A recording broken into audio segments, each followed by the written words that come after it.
सुशांत सिंह राजपूत उर्फ गुड्डू, जन्मदिन 21 जनवरी 1986, जन्मस्थान बिहार राज्य की राजधानी पटना के पूर्णिया डिस्ट्रिक्ट में। जब कल ये खबर आई कि ये अब हमारे बीच नहीं रहे तो ये असत्य लगा और ये समाचार बहुत ही निराशाजनक और दुखद पूर्ण था। मैं इसी क्षण परमात्मा से सुशांत की आत्मा की शांति हेतु प्रार्थना करता हूँ और प्रार्थना करता हूँ कि परमात्मा उनके परिवारजनों को इस दुख की घड़ी में इस आघात से उबरने का साहस दे। सुशांत के परिवार में उनके पेरेंट्स, जिसमें उनके फादर एक सरकारी नौकरी में कार्यरत थे एंड इसके अलावा उनकी 4 सिस्टर्स हैं, जिनमें से एक स्टेट लेवल की क्रिकेटर रह चुकी हैं। सुशांत की प्रारंभिक शिक्षा दीक्षा पूर्णिया डिस्ट्रिक्ट के सेंट करन्स हाई स्कूल में हुई और 2002 में वो अपनी आगे की पढ़ाई के लिए फैमिली के साथ दिल्ली मूव हुए। सन 2002 में सुशांत की माताश्री का आकस्मिक निधन हो गया एंड उसके बाद वो अपने परिवार सहित दिल्ली मूव कर गए एंड वहाँ उन्होंने अपनी आगे की पढ़ाई कोलाची हंसराज मॉडल स्कूल में जारी करी। अपनी स्कूली पढ़ाई के दौरान सुशांत बहुत ही होनहार विद्यार्थी थे और अपनी 12वीं की पढ़ाई समाप्त होते होते सुशांत ने लगभग 11 टेस्टों में सफलता प्राप्त की और उनका इंटरेस्ट था साइंस, स्पेस एंड इंजीनियरिंग में। इसी बीच सुशांत ने all India engineering entrance exam दिया और जिसमें उन्हें अच्छी सफलता मिली और उनकी 7th रैंक आई, जिसके बाद उन्होंने दिल्ली कॉलेज ऑफ इंजीनियरिंग में एज ए मैकेनिकल इंजीनियर अपना दाखिला नामांकित कराया। अपनी कॉलेज की पढ़ाई के दौरान सुशांत सोशल एक्टिविटीज़ में पार्टिसिपेट किया करते थे, जैसे कि कोई भी स्कूल के फंक्शन या अपनी सोसाइटी के फंक्शंस। तो उनका इंटरेस्ट जो था वो डांस की तरफ बढ़ा, जिसके बाद उन्होंने अपनी इंजीनियरिंग की पढ़ाई के 3rd ईयर में शामक डावर का जो डांस इंस्टीट्यूट है वो ज्वाइन किया दिल्ली में और बैरी जॉन्स ड्रामा स्कूल भी ज्वाइन किया। बैरी जॉन्स वही हैं जिन्होंने शाहरुख खान को एक्टिंग सिखाई।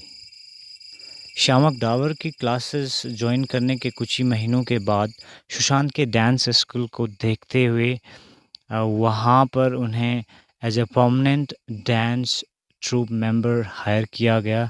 जैसा कि आप सब लोगों को पता होगा कि जब भी कोई बड़ा परफॉर्मेंस होता है, कोई बड़ा एक्टर या एक्ट्रेस परफॉर्म करती है, तो उनके साथ में जो पीछे बैकग्राउंड में डांस करते हैं सपोर्टर जो होते हैं पीछे डांसर्स, उन्हें डांस ट्रूप्स कहा जाता है।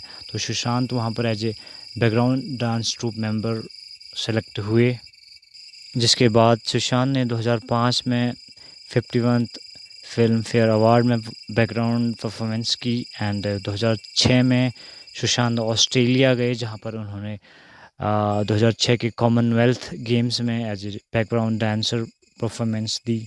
इसी के चलते सुशांत का जो इंटरेस्ट था वो इंजीनियरिंग की पढ़ाई से डांस और एक्टिंग की तरफ बढ़ने लगा और उनके जो मार्क्स थे, वो जो ग्रेड्स थे वो डाउन हो रहे थे अपनी कॉलेज की पढ़ाई में, क्योंकि वो इतना टाइम नहीं दे पा रहे थे और वो साथ में स्टूडेंट्स को कोचिंग भी कराते थे। जिसके बाद उनके फादर ने उनसे डिस्कशन की कि आपको जो भी चूज़ करना है एज ए इंजीनियरिंग या फिर एज ए एक्टिंग या डांस, आपको जो भी चूज़ करना आप एक चीज़ करो और उसको आगे परस्यू करो। इसी क्रम में सुशांत ने डिसाइड किया और उन्होंने 2006 के आसपास अपना कॉलेज ड्रॉप आउट किया। अपनी इंजीनियरिंग की पढ़ाई 3rd ईयर में छोड़ के उन्होंने मुंबई जाने का डिसाइड किया और मुंबई जाके उन्होंने नादिरा बाबर्स का जो थिएटर ग्रुप है वो ज्वाइन किया। मुंबई जाने के पश्चात सुशांत नादिरा बाबर्स थिएटर ग्रुप के साथ ही कार्यरत थे। इसी दौरान 2008 में उन्हें पहला ब्रेक थ्रू एड मिला नेस्ले कंपनी के साथ और उनकी एक्टिंग की गुणवत्ता को देखते हुए बालाजी टेलीफ़िल्म्स ने उन्हें अपने एक नए शो के लिए ऑडिशन हेतु बुलाया और जिसमें कि वो सेलेक्ट हुए और वो शो था किस देश में है मेरा दिल, जो कि स्टार प्लस पे आया करता था एंड उसमें सुशांत को प्रीत जुनेजा का रोल मिला था। उसके बाद 2009 में सुशांत ने पवित्र रिश्ता, जो कि बहुत ही फ़ेमस एक शो था, उसमें उन्हें लीड रोल मिला, जिसमें कि उन्होंने मानव देशमुख का रोल प्ले किया। 2010 में सुशांत ने डांस शो ज़रा नच के दिखा 2 और झलक दिखला जा 4 में पार्टिसिपेट किया। जबकि सुशांत का टीवी करियर बहुत ही शानदार ऊंचाइयां छू रहा था, इसी दौरान इन्होंने फ़िल्म मेकिंग कोर्स करने का डिसीज़न लिया और ये अपना टीवी करियर छोड़ के विदेश चले गए अपना फ़िल्म मेकिंग कोर्स करने हेतु।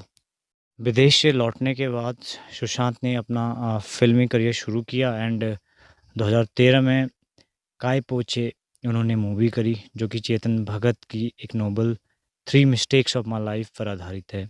उसके बाद जो उनकी नेक्स्ट मूवी थी शुद्ध देसी रोमांस एंड देन पीके, और उसके बाद उन्होंने एक और मूवी की जो कि थी डिटेक्टिव ब्योमिकेश बख्शी, और फिर उन्होंने की एमएस धोनी अनटोल्ड स्टोरी, जो कि बहुत ही फेमस एक मूवी रही एंड उसके बाद उनकी जो मूवी थी राब्ता एंड केदारनाथ, सोनचनिया, और लास्ट उनकी जो कपल ऑफ मूवीज़ आई हैं वो थी छिछोरे और ड्राइव। छिछोरे मूवी हॉस्टल लाइफ और सुसाइड के ऊपर ही है और जैसे कि आप जानते हैं इसमें सुशांत का लीड रोल था। इस दौरान जब भी वो अपने प्रमोशन इवेंट्स के लिए गए और वहाँ पे उन्होंने इस बात को काफ़ी एम्फसाइज़ किया कि सुसाइड नहीं करना चाहिए एंड दिस ऑल दिस, और इस बीच ये खबर आ जाना कि सुशांत ने सुसाइड किया है, तो ये तो अभी भी मतलब बिलीव नहीं हो रहा कि ऐसा ये सत्य है। दोस्तों, हम में से बहुत सारे लोग किसी न किसी कारण से दुखी रहते हैं। मे बी रिलेशनशिप या पैसा या करियर या जो भी कोई ना कोई कारण होता है लाइफ में कि जिसकी वजह से दुखी हो जाते हैं एंड डिसअपॉइंटमेंट होती है। बट अगर हम सुशांत के केस की बात करें, सुशांत ने तो हर एक चीज़ हमारे यहाँ से देखने में तो यही लगता है कि सुशांत ने हर वो चीज़ अचीव करी जो वो चाहते थे। जब वे स्टूडेंट थे तो वहाँ वो एक अच्छे स्टूडेंट थे और उन्होंने इतने एंट्रेंस एग्ज़ाम्स क्लियर करे और एक अच्छी रैंक के साथ में इतने अच्छे कॉलेज में वो पढ़ाई कर रहे थे। उसके बाद उनका इंटरेस्ट क्रिएट हुआ डांस और एक्टिंग की तरफ और वो उस तरफ बढ़े और वहाँ भी वो छा गए और एक 34 इयर्स की एज में उन्होंने इतने सारे अवार्ड जीते और इतनी अच्छी मूवियाँ देके हम लोगों को एंटरटेन किया और काफ़ी सारे बच्चों के काफ़ी सारे लोगों के वो इंस्पिरेशंस हैं और बहुत ही एंथुसियास्टिक पर्सनैलिटी थी उनकी।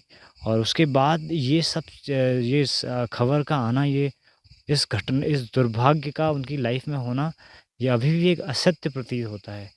और ये घटना हमें ये सिखाती है कि लाइफ में पैसा, शोहरत और ये कुछ मैटर नहीं करता। अगर कुछ मैटर करती है तो वह है मन की शांति, पीस, खुशी, संतोष और आशा। इतनी सक्सेसफुल पर्सनैलिटी की लाइफ में अगर इस तरह की चीज़ें होंगी तो एक आम इंसान का क्या होगा, जो कि अपनी रोज़मर्रा की ज़िंदगी में खाने के लिए स्ट्रगल करते हैं, 2 वक्त की रोटी के लिए स्ट्रगल करते हैं।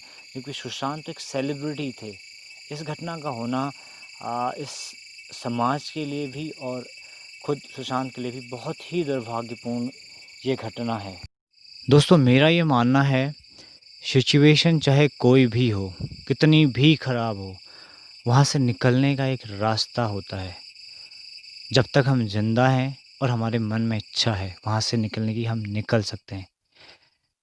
मैंने ये वीडियो सिर्फ़ आपको यही मैसेज देने के लिए बनाया है, ना कि सुशांत के बारे में बताने के लिए, क्योंकि सुशांत एक हीरो हैं, उनके बारे में तो आप सब ऑलरेडी जानते होंगे सब कुछ।